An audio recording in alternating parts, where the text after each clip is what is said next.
And a point that I just thought of that I had to, cut away because I was trying to think of how I wanted to formulate this point. But the only way that I can really describe how crazy this is it's almost expected that things like that are going to happen. And here's what I mean. There are games like, say, the Dragon Ball game, Dokkan Battle, that even on the NA version, if one country hits first place, they will give out some rewards. Like if Belgium hits it or if France hits it, right? You get kind of rewards for each country hitting it and it gets bigger and bigger, but they reward you for stuff like that. I think Bleach Brave Souls got to like top 10 once and they even gave out some rewards. But FGO, I don't believe, and someone can correct me in the comments section, I don't believe has ever given out top grossing rewards, not once, not a single time, which I think is absolutely crazy that they know how much financial power that this property has, and they're just like, yeah, it's almost expected that we would hit first place. And I don't think they're going to give up something like that. Now, what I think you might potentially see is like maybe FGO 2 in the future. I know that's kind of been a meme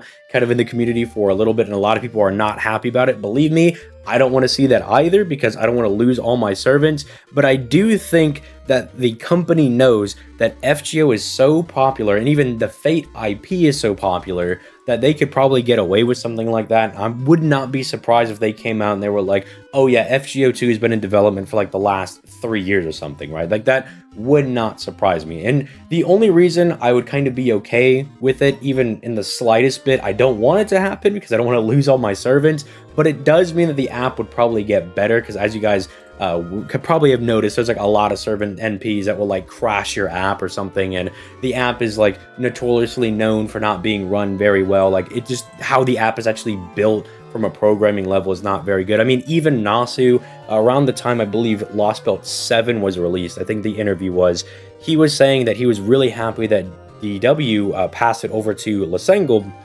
because he doesn't think a lot of the different properties or weird mechanics, which he didn't elaborate which ones, but he said there were some weird mechanics that he wanted to be implemented in the game for like Lost Belt 6 and 7. He's like, a lot of them got put in there. Not everything was able to be put in there because of obviously some of the issues with the app, but he was talking about, he's like, a lot of them got done under Lasengo that I don't think could have been done under DW. So like, we kind of know that there's issues with the app because they have stuff they want to be able to do, they just can't do it because you got to remember, this is one of the older mobile games, right? It is going on 8 years old at this point, and it came out at a point where mobile games were not guaranteed to even make it to their first year anniversary, right? Like, it was crazy that this game made it to its 1 and 2nd year anniversaries, right? They were blown away by that, which is why I think you start to see like this huge meta shift and like how we play the game around year 3 with Scotty, because yeah, like Merlin was very game defining when he came out, but Scotty literally flipped the game on its head, right? And how we farm and kind of how we look and evaluate units. And we had like Castoria come out that did the same thing for art units and everything, right? That's when we started getting these really crazy Insano units that started coming out, because I think they started to make it to year 3 and they started to get a little bit comfortable with how the game was being run. But not only does the game make a lot of money that I think it's going to be really fine, and I don't think we'll even see FGO 2, but it wouldn't surprise me if in like a year or two they were like, oh, we've been developing this for a while, but that's probably still a ways off, I think. But there's also the fact that as long as the writing stays pretty top-notch, I think they'll be absolutely fine, because you have this like nigh infinite pool of stories that you can really use from any history or mythology or even made up characters for the Nasuverse, right? Like Emi is not a historic person, right? He's just a guy they made up for Fate Stay Night. So they can still make up dudes. There's the guy from Strange Fate, who I'm not going to, spoil. It's kind of like an original character they put in there, right? Even Kiara, I believe, is just like based on a lot of like the Buddhist principles, but there is no like actual Kiara person that she's based on, because she's supposed to be in like the Fate versus like future or something, because Emiya Alter's going after her, or something along those lines. Someone can more detail that in the comments down below, but they do just like make up characters as well. So between all that, as long as the writing remains strong, I think they'll be absolutely fine. And with even Nasu leaving, I'm still very confident, because he has a lot of good writers that work under him that have been writing for FGO, and they produce some very, very good stories. So I'm not worried about anything like that as far as, stories and everything go. But finally, I think the thing that gives me the biggest ray of hope is that, unironically, it's the thing that has given a lot of people a lot of pessimism, and it's the survey we got for the anniversary. And that survey is because it's like over 50% of people wanted FGO to continue into part 3, but there was like 25% of people that were like, oh, we should end service or something along those lines. But you got to remember that they only had like 3 to 4 options. I think it was like FGO 2, end of service, continue into part 3, and I believe there was like some fourth option that I'm forgetting.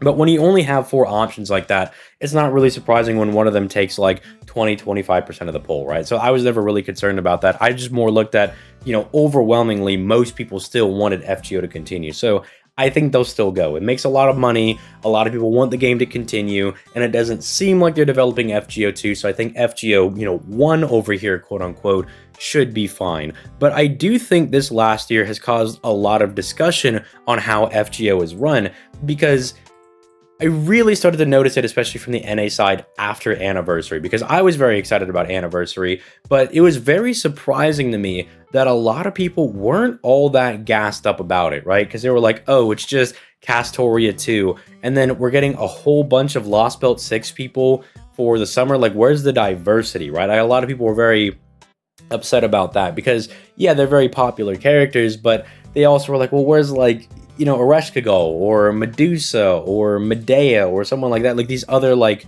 just other options, right? Because you had Castoria, then you had Nocnaria, then you have the Fey Knights, who are all very popular characters, but you're not really getting a bunch of diversity like we usually do for summers. I mean, summers are usually all over the place. Even look at like Summer 1, you have Artoria, Tamamo, Skahawk, Martha, like just this smattering of random servants. Then you have Anne Bonny and Mary Reed over there. It's like the only units that really have any, connection to each other was Mordred and Artoria, right? Like, it's just a smattering of random servants.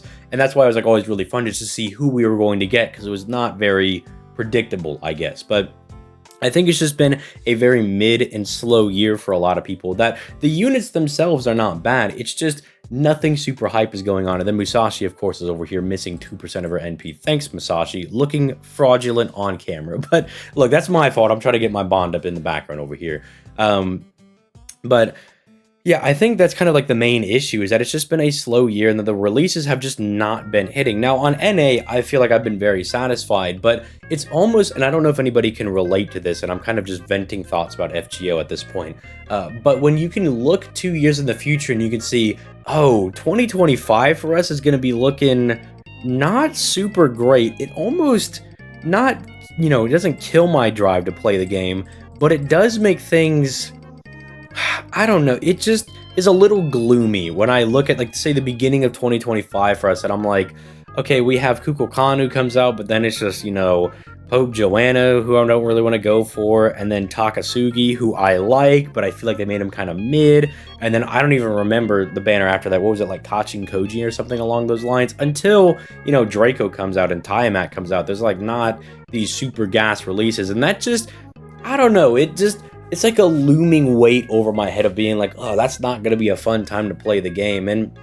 I can understand where people would be like, yeah, the game feels like it's dying, even though it's just very slow. Where, especially if you play other mobile games, it feels a lot worse. Because if you play, and I'm going to go on a little bit of a soapbox for other games here, right? If you play Dokkan or Arknights like I do, right? Those are 2 other games that I put as much time into, if not a little bit more than FGO, because there's more stuff going on more frequently than not.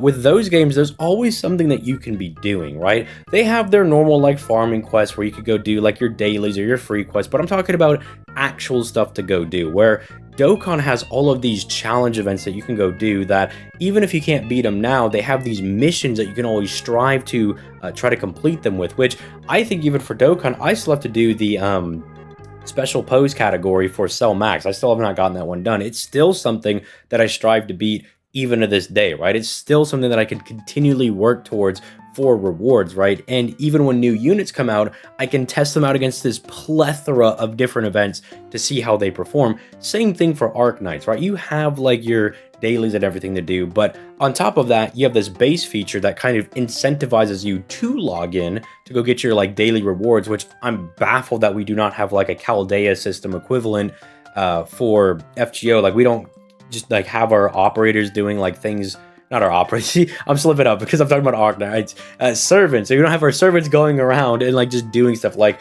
making a little bit of QP every day, making a couple of different materials every single day. Like, I don't know, maybe it takes them 8 hours to make one demon heart or something, right? But it's just something that incentivizes you to go back and log in. I'm surprised we don't have anything like that. But even on top of that, you have stuff like annihilation mode that you got to like manage. You have your IS that is really fun to do. That is one of my favorite things to do, is just log in every day and do a couple runs of IS, because it's just kind of like, I think it's the roguelike mode is the way that it's been described to me. I'm not super familiar with those, but I think that's what it's called. But you just have so much that you can go do. And then even for FGO, when events do come out, you're kind of just like drip fed the events. Whereas when you play like Arknights, they let you play the entire event. Like, well, I guess the entire first half of the event, which is, you know, about like 8, 9, 10 stages, somewhere around there, with like the last stage being like a real big challenging thing where it has like a boss. But then that next week, then they give you all of the new nodes. So it's kind of like, okay, you get to do the entire event again with just like different nodes and different ways to clear it. And then they also give you challenge modes of that. So they give you like triple the content. They tripled like the difference, or I guess double the stages, however you want to do that. Look, it's like 4 in the morning. I'm a little tired. My math is not going to be completely on point, but you get what I'm saying. You get a whole bunch of stages, right?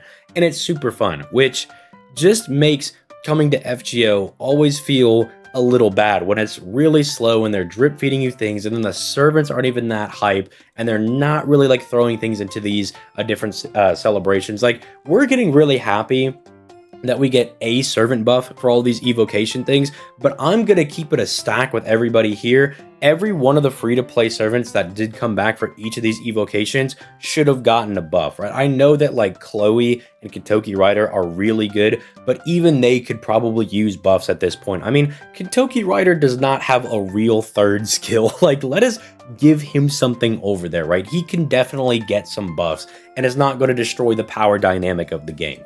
Right? It's like the fact that they're just like, oh, we'll only give Iris fuel. And I'm like, it just almost comes across as a lazy to me. That I'm like, dude, you have the #1 mobile game on the planet, and you are not using it for much. Like, you are kind of squandering it in a way. So I'm like, dude, like, get in gear and start giving us stuff. And it always looks like they're picking things up and things are going really well. And then they seem to slouch down and it gets really slow again.